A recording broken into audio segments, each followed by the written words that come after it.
ราบทักทายสบายดีและสวัสดีเด้อพี่น้องปองปายเบิดสุขุสุคนเนาะทั้งฝั่งลาวฝั่งไทยแซกแล้วแต่ก็ยินดีต้อนรับเข้าสู่ช่อง YouTube บ่าวสอนไซแนลก่อนอื่นเบิดก็ฝากกดไลค์กดแชร์กดติดตามเด้อพี่น้องเอ้ยขอบอกขอบใจเนาะขอบคุญขอบคุณผู้ที่เข้ามากดไลค์กดแชร์กดติดตามให้มื้อนี้เปิดภาพบรรยากาศมากก็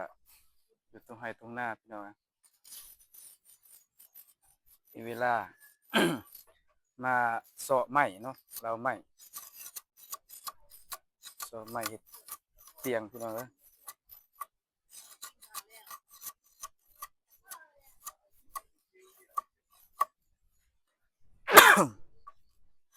ขอโทษขออภัยเนาะเป็นหวัดเป็นไอ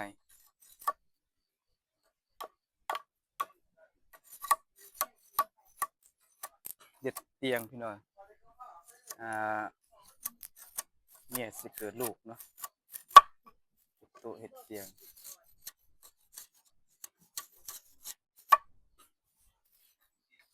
บางคนก็คอมเมนต์เข้ามาเนาะพี่น้องเป็นจังได๋คือว่า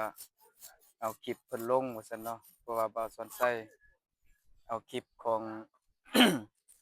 น้องบองบ่าวตูนเนาะอยู่ช่องตูน Channel แหละเพราะว่าบ่าวสอนไส้ก็ได้อนุญาตจากช่องเพิ่นแหละพี่น้องขออนุญาตตอนสิเอาลงแต่ว่าบ่ได้โทรไปโดยตรงเนาะเพิ่นก็คือสิบ่ว่าหยังพี่น้อย บ่สนใจกับบ่ค่อยมีเวลาไปเลาะถ่ายคือเขาแหน่พี่น้องก็เลยเข้าไปเบิ่งในช่องเพิ่นแล้วก็บันทึกเอามาให้ FC ได้เบิ่งได้ชมอีกเทื่อหนึ่งพี่น้องก็คือสิบ่ว่าหยังเนาะพี่น้องเพิ่นก็คือสิบ่ว่าหยังเพราะว่าบ่สนใจก็เว้าว่าขออนุญาตแล้วเนาะแต่ว่าบ่ได้โทรหาเพิ่นโดยตรงดอกพี่น้องบ่สนใจก็บ่ค่อยมีเวลาไปเลาะไปถ่ายคือเพิ่นแต่จริงก็มีบ่อนไปอยู่พี่น้องแต่ว่าเวลาบ่ค่อยมีบ่ได้ ขออภัยนำ FC สุขุสุคนเด้อเนาะผู้ที่เข้าใจก็มีผู้ที่บ่เข้าใจก็มีพี่น้องเพราะว่าบางคนก็เป็นหยังบ่เอาคลิปตัวเองลงเอาลงก็บ่มีผู้เบิ่งพี่น้องเพราะว่ามันคันเอาลงแบบซี้ก็เบิ่งบ่หลายเนาะต้องได้ไปถ่ายไปสั่งพี่น้องเป็นจั่งใดก็ก็มาเป็นกำลังใจให้เด้อพี่น้องแล้วสดใสก็บ่ค่อยมีเวลาคือเขาพี่น้องเวลาบ่อิสระปานใดเนาะ ต้องได้ถ่ายแบบซี่แหละพี่น้องธรรมศาสตร์จัง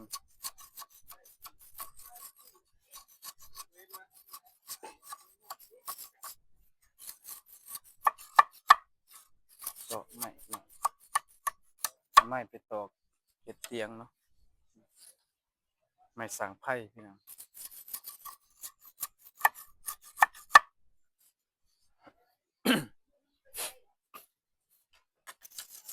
ช่วงนี้ก็จะเป็นหวัดเป็นไอเนี่ยจามแต่เช้า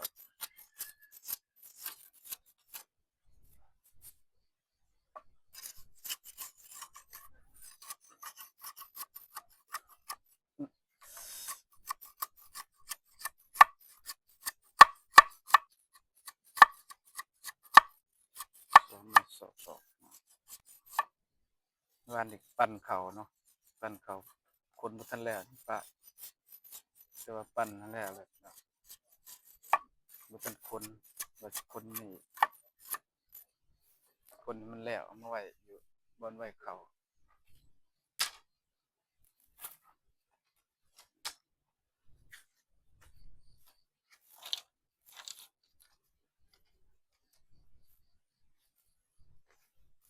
กำลังเอาขึ้นมาแต่หนอง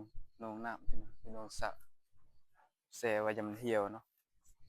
มันเหี่ยวแล้วก็เลานี่เซาะบ่คัก เสาะคมเสาะช่างเพียงกัน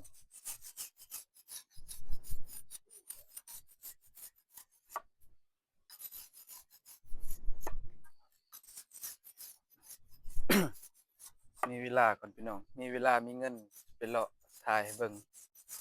ช่วงนี้เวลาก็บ่มีเงินก็บ่มีใช้น้ำมันรถไปพี่น้องบวกกับเวลานะยุ่งยากเนาะเลยบ่ได้ไปเลาะใช่มีเวลาเลาะถ่ายให้เบิ่งอยู่แถวเขตนอกเขตจัง นี่มันยุ่งยากหลาย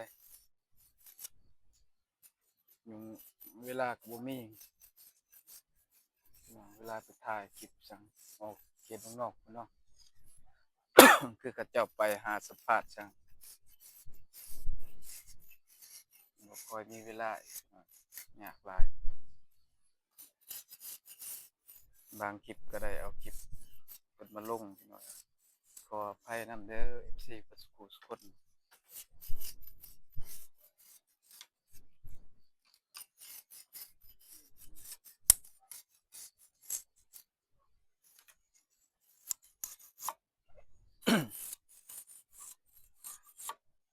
เห็นพี่น้องปิดตานี่เนาะตาสิเอาเสาะออกสิเสาะให้มันเพียงกันเวลาเราไป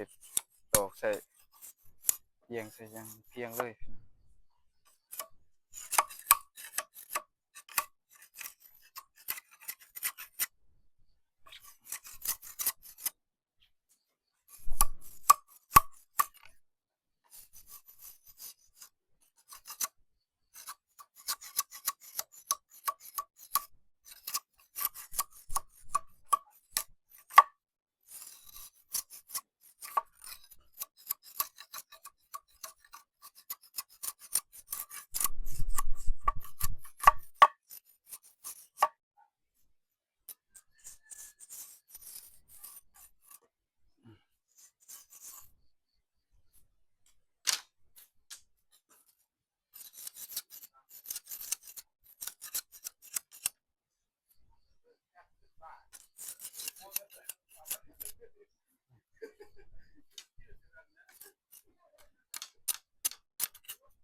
เปิดแก๊ปซะ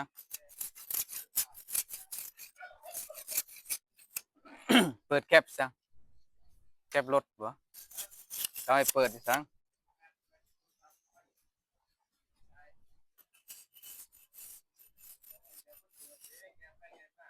โอ้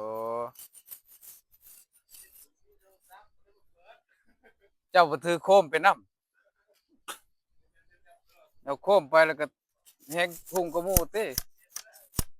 ว้ายเขาเบิ่งโลดติเอาโคมไปโลดบัดน่าจื้อไว้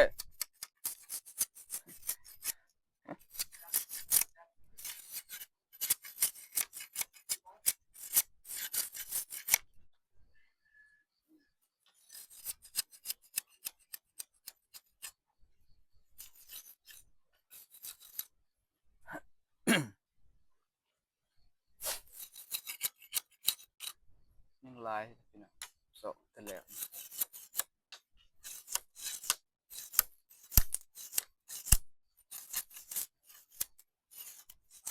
ไม้ก็ต้องเป็นไม้สังไผ่มันจังหนาเนาะไม้ไผบ้านก็สิบางโพดไม้สังไผ่หนา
สำหรับคลิปนี้ก็ขอจบไว้ส่ำนี้ก่อนเด้อพี่น้องเอ้ยพบพ้อกันในคลิปใหม่เนาะ